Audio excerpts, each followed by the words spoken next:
Većina ljudi misli da se plijesan vraća zato što zid ne valja ili zato što sredstvo nije bilo dovoljno jako.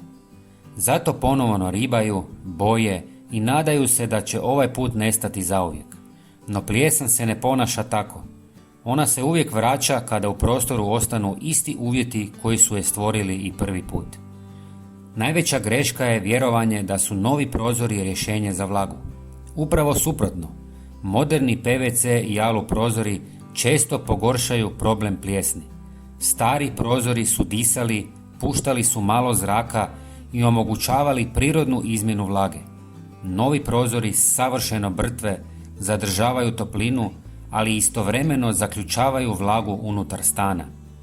Ako se nakon ugradnje novih prozora ne promijene navike provjetravanja, vlaga nema kamo otići. Ta vlaga se ne raspoređuje ravnomjerno. Ona traži najhladnije i najmirnije dijelove prostora.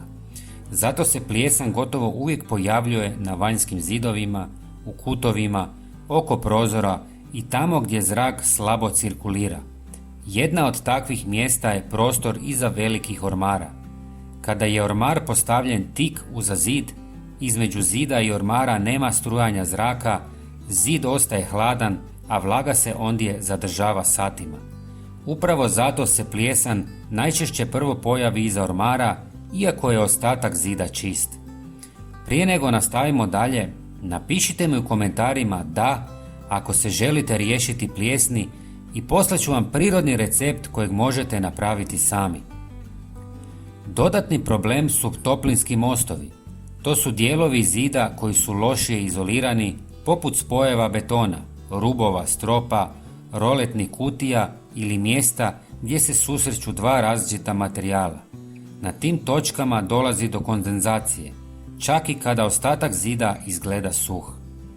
Vlaga se dodatno nakuplja u stanovima s kupaonicama bez prozora, u kuhinjama bez učinkovite nape i u prostorijama koje se slabo griju. U prizemnim stanovima i starijim kućama problem može dolaziti iz tla, jer vlaga polako prolazi kroz zidove i podove. Čak i sitna, neprimjetna curenja cijevi mogu dugoročno stvoriti savršene uvjete za razvoj plijesni. Kada je potrebno ukloniti postojeću plijesan, može se koristiti i jednostavna kućna mješavina za čišćenje zidova, ali to je samo privremeno rješenje.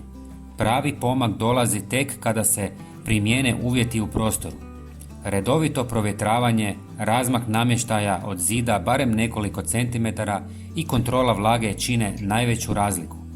Kao dodatni korak zaštite, posebno u prostorima sklonima vlazi, postoji i poseban dodatak boji za zidove koji sprječava razvoj plijesni. On se miješa s običnom zidnom bojom i ne mijenja boju zida, ali dugoročno otežava zadržavanje vlage i rast plijesni, što je izuzetno korisno u spavaćim sobama, hodnicima i na vanjskim zidovima. Prijatelji, pogledajte i naš sljedeći video gdje vam pokazujemo kako možete sami napraviti prirodni fungicid koji ubija plijesan. Hvala vam i pozdrav!